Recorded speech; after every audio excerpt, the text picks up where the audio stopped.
Para mejorar la vida de las personas.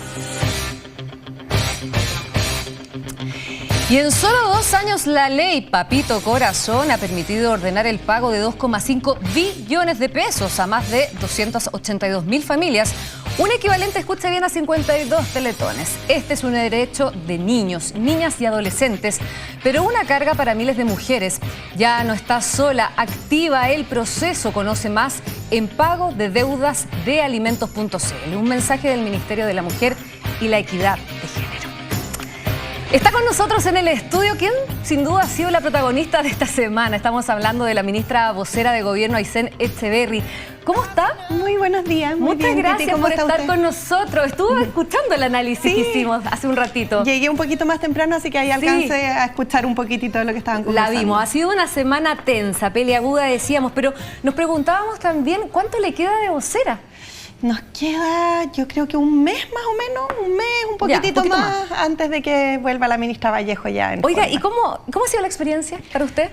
Ha sido bonita, ha sido desafiante, mucha pega, porque como estoy con el Ministerio de Ciencia en paralelo, tengo que ir y volver, cruzar la plaza varias veces al día, pero también...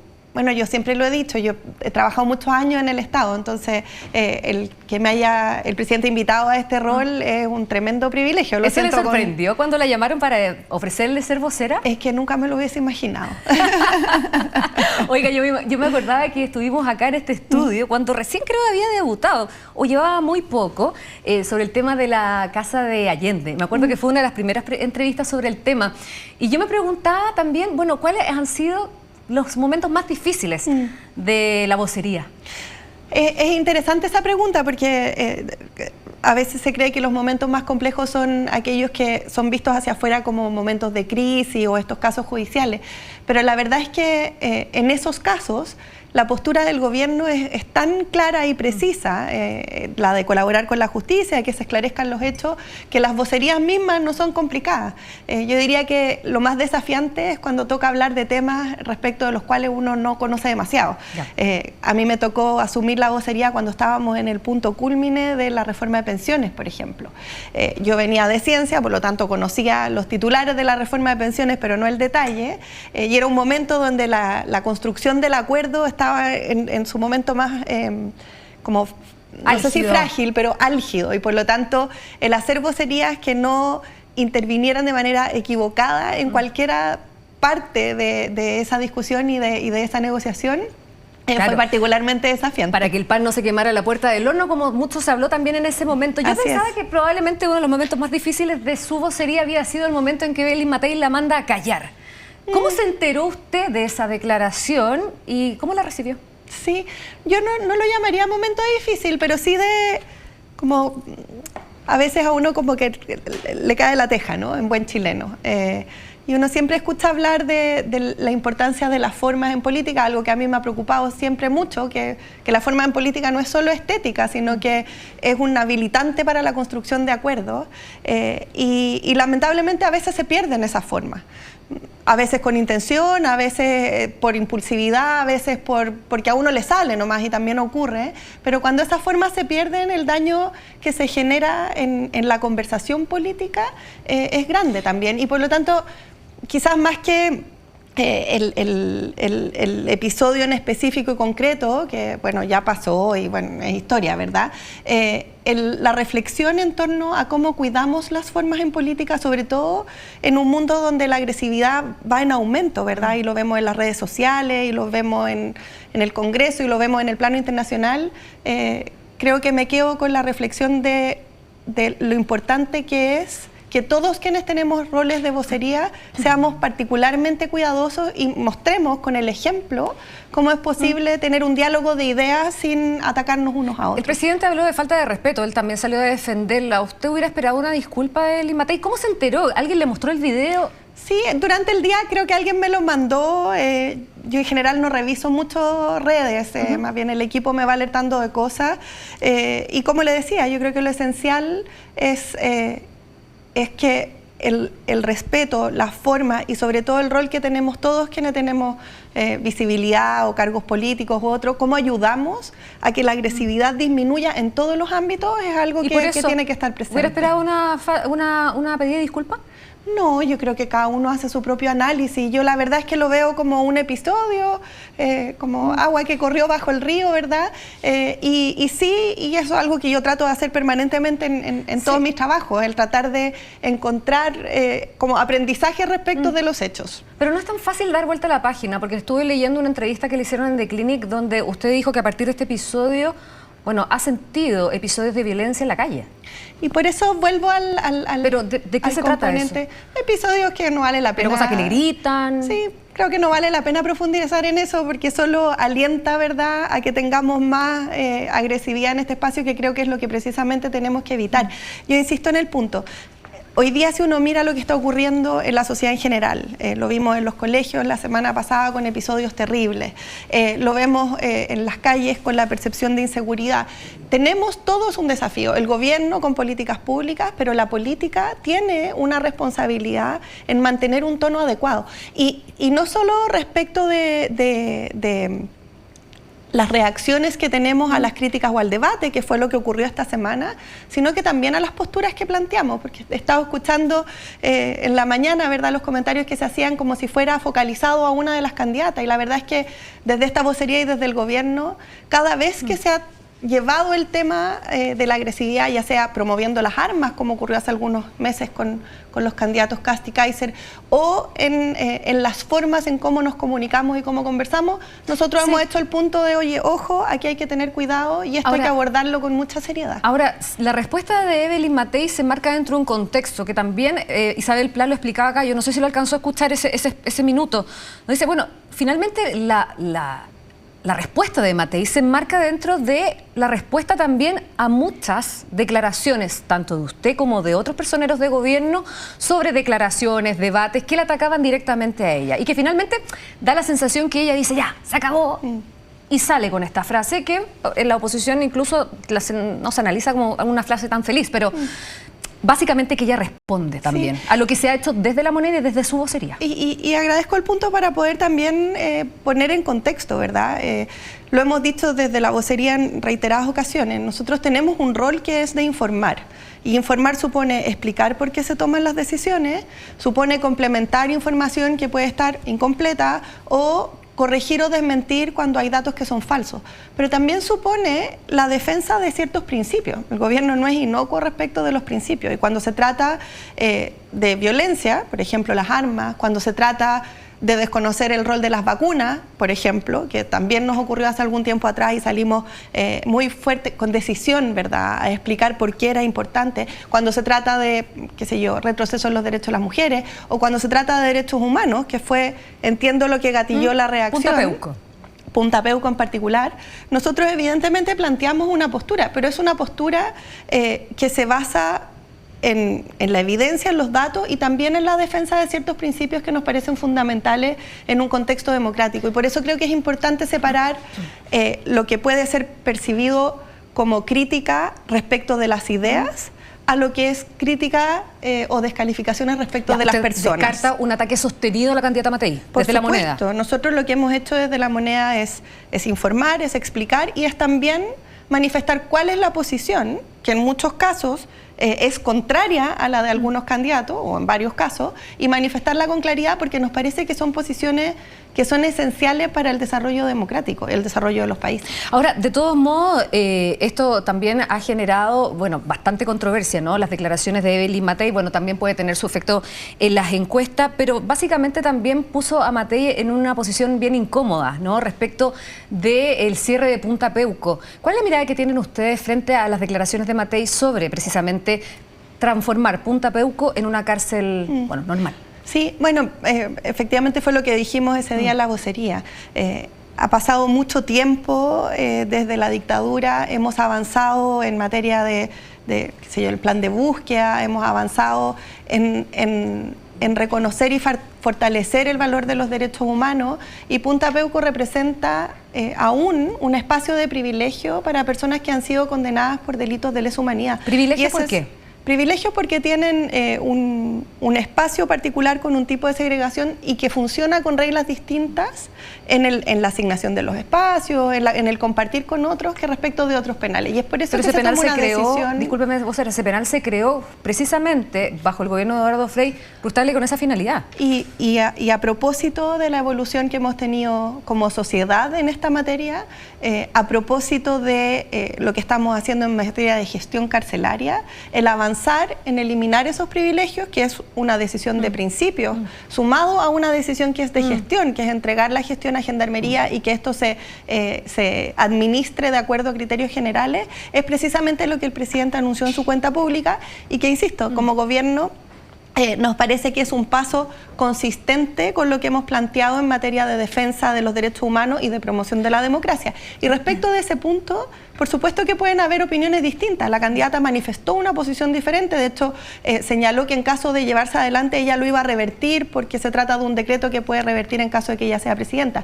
Y eso es un debate de las ideas. Podemos estar en desacuerdo, lo estamos, efectivamente. Pero esos son precisamente los debates que se tienen que dar cuando estamos entrando a una campaña presidencial. Pero la crítica de Evelyn Matei apuntaba directamente a las prioridades del gobierno, de apuntar a la modificación de Punta Peuco cuando hay otras urgencias, economía, seguridad, etcétera. Y eso creo que le apunta a algo que es absolutamente cierto. Las prioridades del gobierno cambian dependiendo de quién gobierne.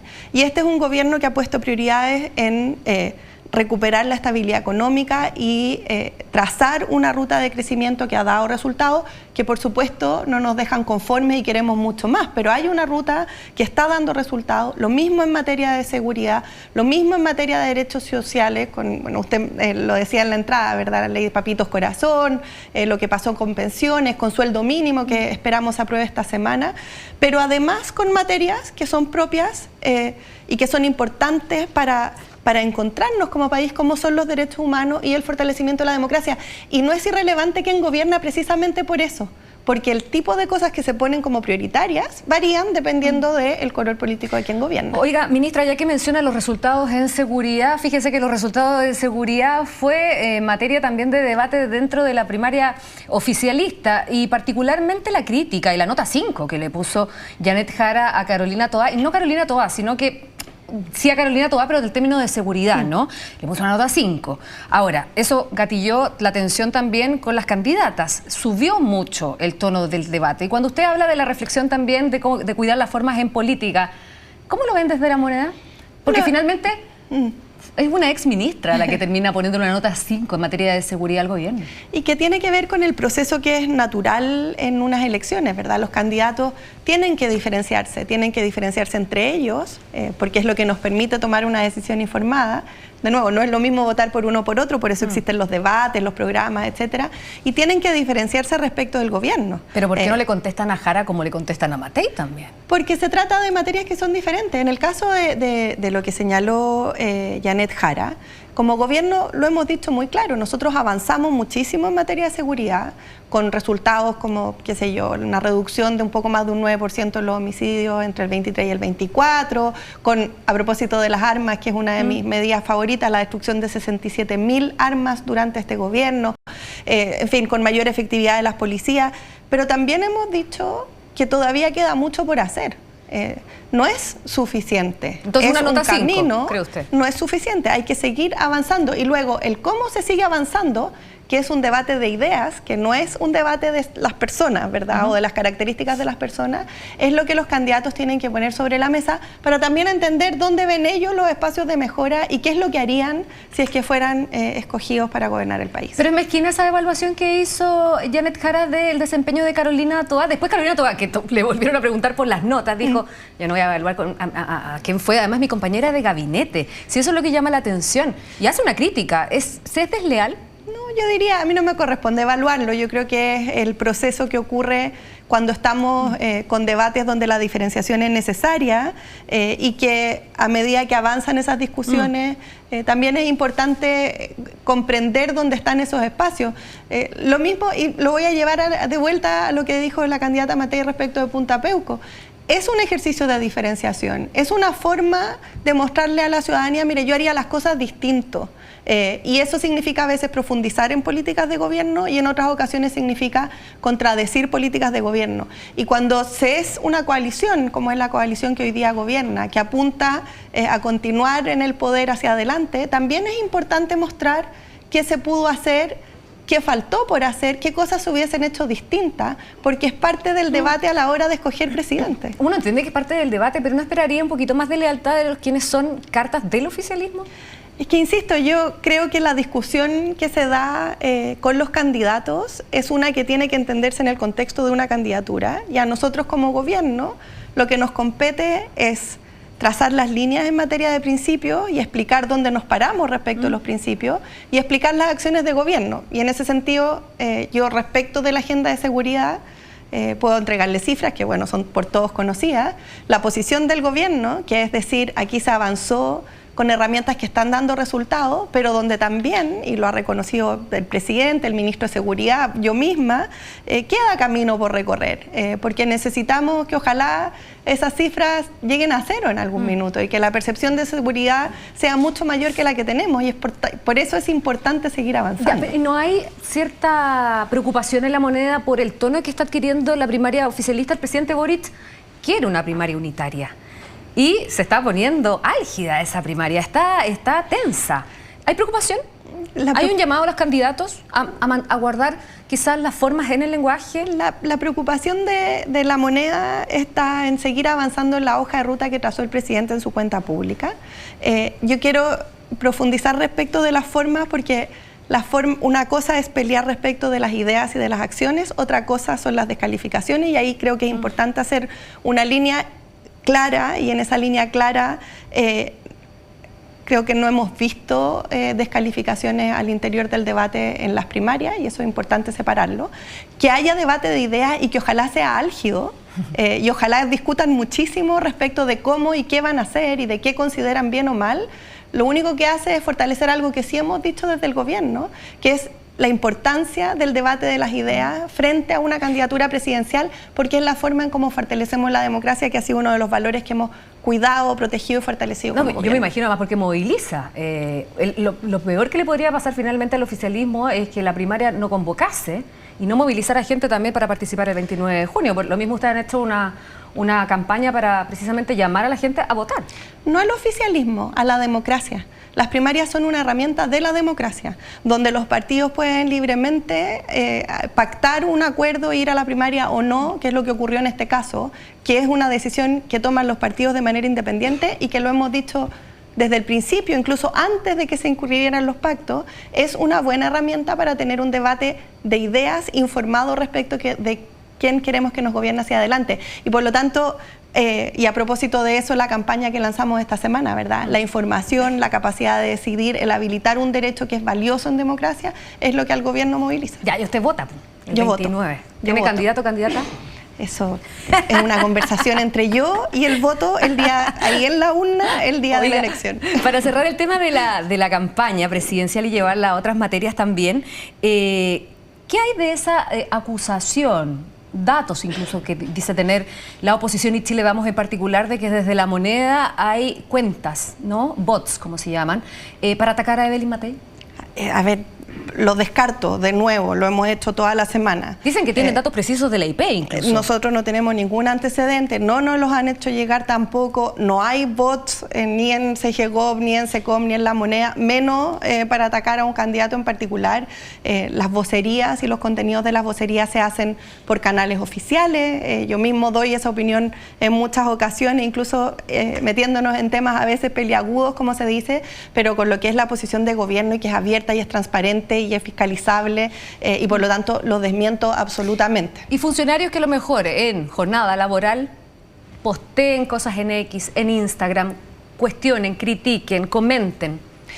Respecto a ese punto que es importante, y aprovecho de resaltarlo, existen normas claras de presidencia que fueron dadas por la Contraloría y que fueron dadas por el Ministerio del Interior. Y esas normas señalan que ningún funcionario público en horario laboral puede tener ninguna participación durante las campañas y por lo tanto, en caso de que hubiera, no los conocemos, no lo hemos visto, estamos permanentemente revisando y yo no tengo antecedentes de ninguno, lo que no quiere decir que pueda ocurrir, ¿verdad? Porque hay muchos funcionarios públicos, en fin. Pero en caso de ocurrir, se estaría contraviniendo en los lineamientos de Contraloría y del propio gobierno y por lo tanto correspondería a la jefatura de esa persona tomar medidas al respecto, ya sea un sumario o hacer una anotación de mérito o corregir la acción. Pero de eso a decir hay bots pagados para atacar, hay una brecha, hay un salto que es bien importante y donde, insisto, no solo no los hay, sino que además nosotros como gobierno hemos sido muy claros en materia de prescindencia. Ministra, ya que mencionó la Contraloría, me gustaría también conocer su opinión y la de la moneda, por supuesto, frente a las acusaciones del presidente del Colegio de Profesores contra Dorothy Pérez. Se habla de colusión, de una persecución, etcétera, etcétera. ¿Qué le parece esas acusaciones del presidente del Colegio de Profesores y finalmente el rol que está teniendo la Contralora y los ataques que puede recibir la Contralora precisamente por hacer su trabajo? Sí, en esta materia como gobierno hemos mantenido siempre una misma línea. Los distintos poderes del Estado tienen que actuar con autonomía. La Contraloría es un ejemplo de aquello. La Contraloría fiscaliza la legalidad de los actos de gobierno y por lo tanto nosotros somos extremadamente respetuosos de esa independencia.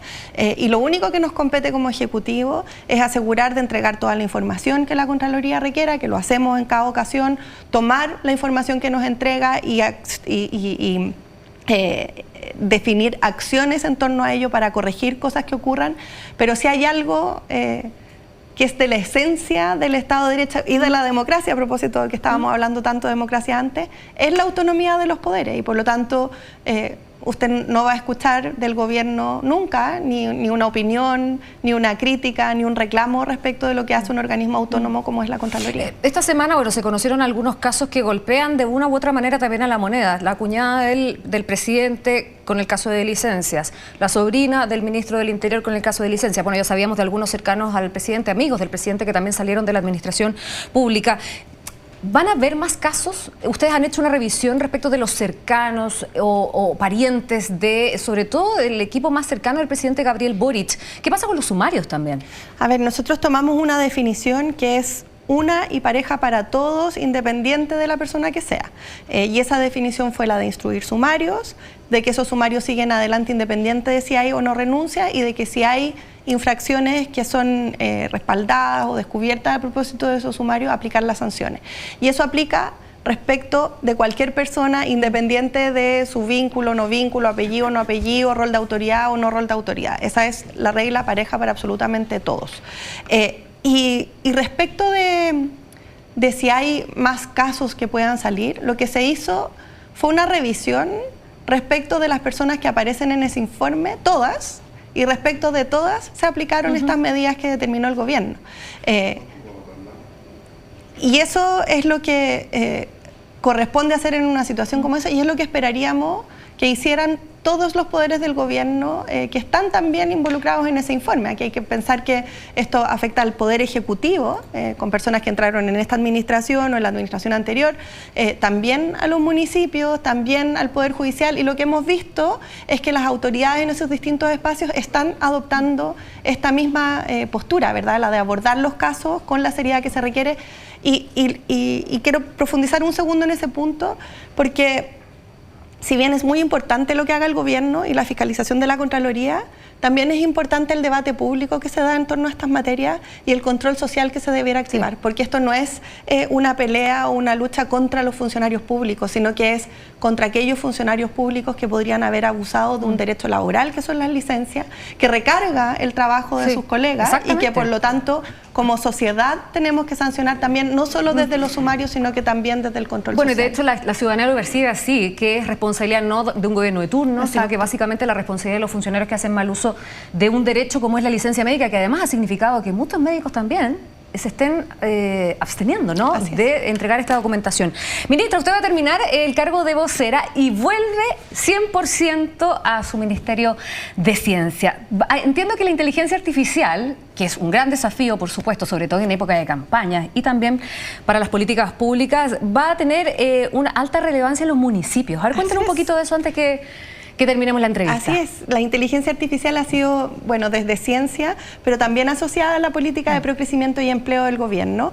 Un eje central, ha sido priorizado por el presidente en materia internacional y tenemos una agenda bien robusta en la materia, no solo con regulación y una política, sino que decidimos llevarlo a lo más concreto, que son los municipios. Y la semana recién pasada lanzamos un programa, se llama Municipios a la Vanguardia, donde participan 15 municipios, y lo que se está haciendo es con esos funcionarios, con el CENIA, con el Ministerio de Ciencia y el Laboratorio de Gobierno, identificar problemas que pueden ser resueltos usando inteligencia artificial. Por ejemplo, microbasurales. Sabemos que los microbasurales son un desafío en un montón de comunas.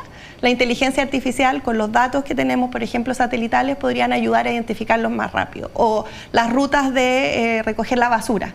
Si podemos optimizar las rutas, podemos reducir el ruido, la molestia que pueden generar esos camiones y así mejorar la calidad de vida de las personas. O el municipio de Maipú nos contaba que quieren usar inteligencia artificial para optimizar el sistema de compras públicas y así poder acelerar procesos que a veces se pueden demorar mucho en la municipalidad, y que si los aceleramos, bueno, finalmente a los vecinos y vecinas les llega un mejor servicio. Así que hay inteligencia artificial ética, responsable y en beneficio de los ciudadanos. Ministra vocera, a Aysén Echeverry todavía le queda cerca de un mes todavía para... ¿Quiere volver a ciencia?